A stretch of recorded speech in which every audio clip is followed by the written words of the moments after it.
ஒரு கடலை வெளியில இருந்து பார்க்கும் பொழுது அதில் அலை வர்றதும் சின்ன சின்ன நத்தைகள் இருக்கிறது மட்டும்தான் தெரியும்.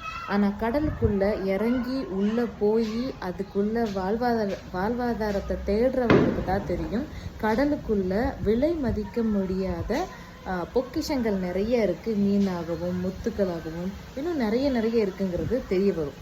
இது ஒரு உதாரணம் தான். எந்த ஒரு தொழில் நம்ம செய்யணும் அப்படின்னு நினைக்கிற போது அதனுடைய விளிம்பில் இருந்து நம்ம பார்க்குறோம் அப்படின்னா, இதில் எப்படி காசு வரும், இதில் எப்படி சம்பாதிக்கிறது, இதில் எப்படி நமக்கு ஒரு ரெகக்னிஷன் கிடைக்கும் அப்படிங்கிற மாதிரி தான் இருக்கும்.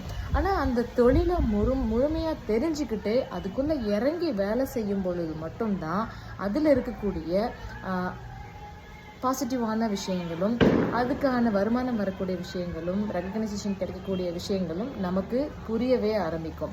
இது சோஷியல் மீடியாவுக்குமே பொருந்தக்கூடிய ஒரு விஷயம். யாராவது நீங்கள் சோஷியல் மீடியாவில் பண்ணணும், ஒரு வேலை பண்ணணும்